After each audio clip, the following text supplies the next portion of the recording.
Now, in the coming videos, we're going to learn a lot more about the individual components of the solar system in greater detail. But now that we understand how the solar system formed, let's just take a quick look around and see what's out here. Our solar system consists of one star, the Sun, and then we have a few relatively small rocky planets. These are the terrestrial planets, Mercury, Venus, Earth, and Mars. And for the purposes of our discussion, we'll include the Moon as well, even though it's not really a planet. And then we have a giant belt of asteroids. These are tiny little rocks, or comparatively speaking, tiny rocks, that number up to about 1 or maybe 2 million. We don't really know exactly how many asteroids there are out there. We keep discovering them literally every day. Following the asteroid belt, we have the giant planets, and we further subdivide the giants into two forms. There are the gas giants, that is Jupiter and Saturn, followed by the ice giants. So later on, we're going to talk more about these worlds. But the ice giants are really composed of mostly methane and ammonia ices. So they are as much water worlds as they are gas worlds, with a lot of ice in between. Finally, in the outer reaches of the solar system is something called the Kuiper Belt. You can think of the Kuiper Belt as kind of like a second asteroid belt, except that these objects are, number one, much farther from the Sun, and number two, are mostly composed of ices and other volatile elements, whereas the asteroids are mostly composed of refractory materials. Now, inside the Kuiper Belt, there are some really large objects. They're so large that they've actually pulled themselves into a round shape, and we call these the dwarf planets: Pluto, Charon, Eris, Makemake, Haumea. And because it is round and because it orbits the Sun, Ceres in the asteroid belt. When we think about all of the stuff in the solar system, it's dominated by the Sun. In other words, the Sun occupies 99.8% of the mass of the entire solar system. Everything else is in that remaining 0.2%. And of that remaining 0.2% of the mass, Jupiter takes half of that. So Jupiter's at 1/10 of 1% of the mass, and that means Earth, the planets, the Moon, all the rest of the asteroids, comets, you name it, all falls into that last 1/10 of 1% of the mass of the solar system. And solar system objects all have several characteristics that they have in common, with notable exceptions. So let's go through some of these. First of all, they all orbit the Sun, except of course for the moons and the rings, which orbit other planets. They all rotate on their axes in the same direction, except for Venus, Uranus, Pluto, and probably some other things. And everything in the solar system orbits the Sun in the same direction. In other words, if you could imagine yourself above the solar system, you would look down and see everything moving in a counterclockwise direction. But occasionally there's a comet or two that will come in a clockwise fashion. And everything tends to orbit the Sun in roughly the same plane. In other words, if you think of the solar system as seen edge on, everything would kind of line up going from the Sun out to Neptune. But once you get past Neptune into the Kuiper Belt, things start to be a lot more inclined. We see objects sometimes having orbits as high as 40 or 50 degrees inclined with respect to the rest of the planets in our solar system. And everything is made of more or less the same stuff. The primary difference is in different quantities or ratios. Some have more rocks and little volatiles. Others are mostly volatiles and have very little rock. And some are rock only and others are volatile only. Everything in the solar system rotates on its axis. The Earth has a rotational axis that's tilted from the direction of its orbit by about 23.5 degrees. And Mars and Saturn and Neptune all have very roughly similar axial tilts. However, when you look at Mercury and Jupiter, they have virtually no axial tilt.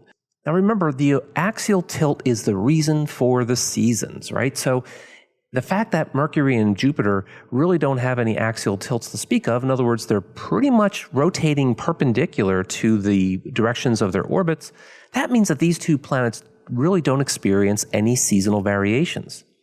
Mars and Saturn and Neptune have seasonal variations that are at least similar in principle to Earth's seasonal variations. However, when you look at Uranus and Pluto, they are basically rotating on their sides. So these two worlds would have the most extreme seasonal variations of any worlds in the solar system. Now, a real strange duck is Venus. Its axial tilt is basically 180 degrees. In other words, it's been knocked over. So the planet is really rotating backwards, and we call this a retrograde rotation. And it's not exactly clear why this happened, but the best explanation is that Venus was probably knocked into or knocked over by some previous planetesimal back in the early days of the solar system. So everything rotates on its axis, but when we look at the planets themselves, now we can start thinking about them in terms of their compositions. So let's start with the giant planets. As we talked about before, there are gas giants and ice giants, and what do they all have in common and what's different? Well, first of all, they're all more massive than Earth, right? There's not only are they larger, but they are simply more massive. There's more planet there. Jupiter is nearly 318 times the mass of Earth, and Uranus is a relatively puny 14 times the mass of Earth. So everything's a lot more massive. And of course, they're much larger, right? So you take Jupiter, and it has a diameter of about 11 Earths. Again, Neptune is kind of quaint at just 4 Earths in diameter. And the densities of these planets are really, really low. And that's because of what they're made of. They're all made of these lightweight, volatile materials. We're talking about things like hydrogen and helium and ammonia ices and methanes and so forth. I mean, that's really lightweight, low-density stuff. So it's not surprising that these planets have low densities. Now, these densities are presented as ratios to Earth, but it turns out that the absolute bulk density of Saturn is less than 1 gram per cubic centimeter. In other words, Saturn would float in water if you could find a bathtub large enough to accommodate it. Now, these planets, being that they are made of gas, do not have any surfaces you can walk around on. There is no picking up a rock on Jupiter or throwing a snowball on Neptune. It doesn't work that way. They're gas and ultimately liquid all the way down to their cores, so you can't really walk anywhere. But if you could imagine yourself floating in the atmosphere of these planets, let's say you're inside some kind of a dirigible floating in the atmospheres, the upper atmospheres of these planets, well, then you could weigh something. And if you stood on a scale, you would find that on Jupiter, you weigh about 2.3 or 2.4 times your weight on Earth. But if you are on Saturn, you pretty much weigh what you already weigh on Earth, maybe even a little bit less. Now, why is it that you would find yourself weighing less on some of these planets? After all, aren't these planets more massive than Earth? Well, yeah, they are. Absolutely. There's no question about that. But you got to remember how gravity works. It's a combination of your mass, the planet's mass, and it's the inverse of the distance between you and the center of the planet squared. So because these planets are so large, they have low or relatively low surface gravities. Now, the rotational periods of these planets are really short, and that means that they're rotating very quickly. You might think that they should rotate very slowly. After all, they are really, really big. But the fact is that they have a great deal of mass brought into a relatively small volume, at least small by the standards of the solar system. That means that they have a lot of angular momentum, and therefore they have to rotate very rapidly in order to keep the angular momentum conserved. So they're going to have short rotational periods or short days. Now, the gas giants are different from the ice giants in their composition. Gas giants are mostly composed of molecular hydrogen and metallic hydrogen. When it comes to the ice giants, on the other hand, well, this is why we call them ice.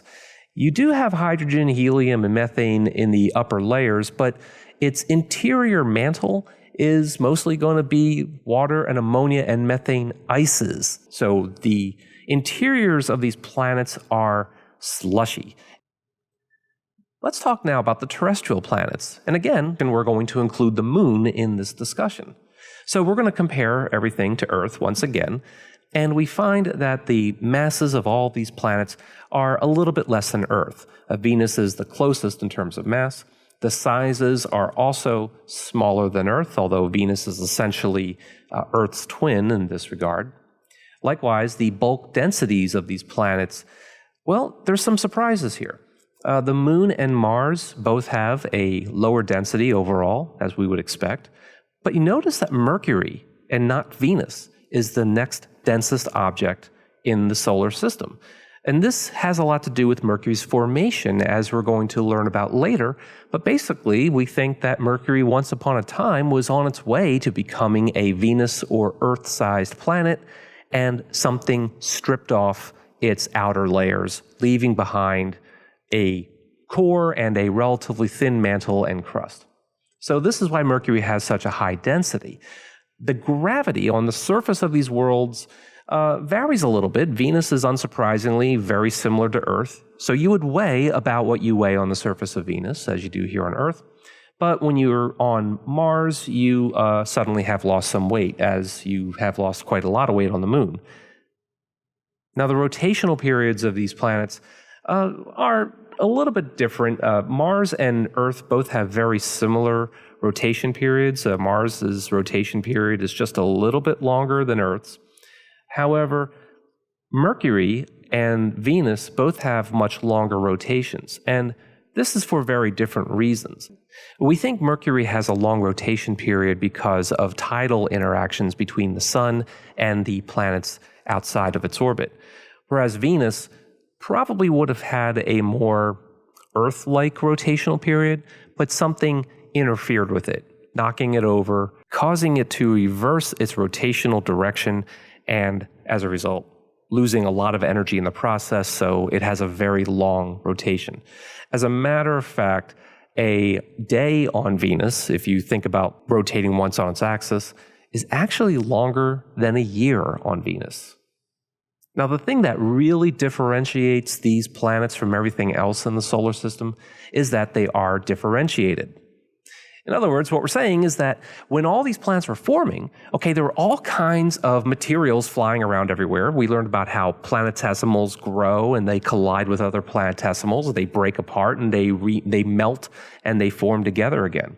So when these smash together, they're very hot and they liquefy. They melt. So these planets were once molten. And that allowed all of the dense materials, the nickels, the irons, and so forth, to sink into their cores, while their surfaces and mantles would be composed of mostly rocky silicates. So you have these planets with mostly 2/3 rocky silicates, mostly in the mantle and in the crust.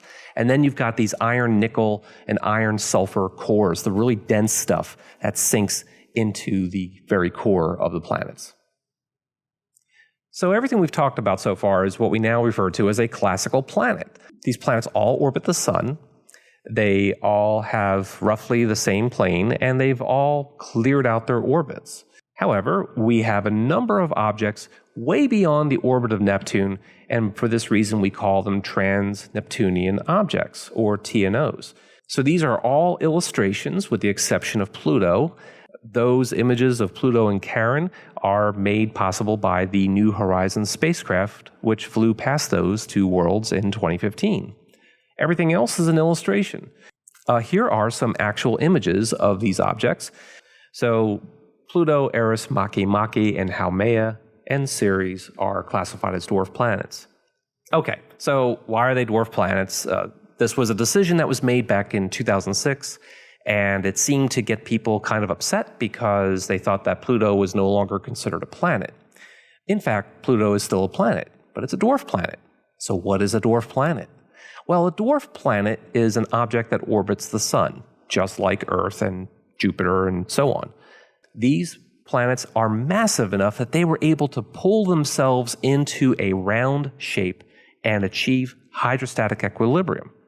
However, unlike the so-called classical planets, these planets have not cleared out their orbits. We saw earlier, as planets were forming in the simulations, how they were sweeping out their orbits, while these planets have not. In fact, they share their orbits with other objects, other TNOs. So that's why we distinguish dwarf planets from classical planets. And you may be thinking, well, Haumea is believed to be a oblong shape. What's going on there? Well, the idea is that Haumea has a very, very short rotation period. So the estimation is that it's probably stretched itself into this oblong shape. So it's otherwise round. Now we have a lot of other stuff that are not planets in the solar system. And let's just take a quick look at some of these. First of all, there are asteroids. We have on the right-hand side, you have some asteroids from the asteroid belt. And you notice that on the left side, we have 2 moons of Mars, which we think may be captured asteroids. So they probably started out somewhere in the asteroid belt and were pulled into an orbit around Mars, perhaps. The asteroids themselves are planetesimals, and they're just leftovers from the early construction of the solar system. Most asteroids are not differentiated. Some are, but most of them are not. In other words, they never got molten or they never had a chance to get that hot in the first place. And we often categorize them by their composition. So we have the C-type, which is carbonaceous in nature, the stony types, and even the metallic types. It's probable that the metallic types were probably once molten cores of protoplanets that got smashed apart. Moons are anything that orbit planets instead of the sun. And if you go out into the outer solar system, you will find that every major planet out there is chock-a-block with moons. One of the cool things about these moons is that they're all similar in composition to the interiors of the planets. And it turns out that they all seem to have differentiated interiors, which tells us something about their formation history. So they're going to have rocky metallic cores with water and ice crusts. The exception being Jupiter's moon Io. That's really a volcanic world, so any water and ice would have long since evaporated. There are many different types of moons, but they basically come in 2 major flavors. The first are regular moons, so those are the types of moons that we just talked about. They formed with their planet. But there are also a lot of irregular moons that are basically captured asteroids. They formed elsewhere, and they were just captured into an orbit around Jupiter. Finally, we have comets. These are the dirty snowballs, and best of all, they are the most pristine objects in our solar system. Comets, therefore, are going to be undifferentiated, and because they are really just chunks of volatiles, they're dirty chunks of volatiles, they will outgas once they're heated. So as they come a little bit closer to the sun, they produce these characteristic tails. Now, when we think about the temperatures on the surfaces of these planets, obviously, the closer you are to the sun, the hotter your surface temperature should be. This is what we expect to see, right? However, when we measure the surface temperatures, we get a different result. And that's because it's more than just the distance from the sun that determines the surface temperature. There's also something called albedo, and that's a measure of how reflective a planet's surface is.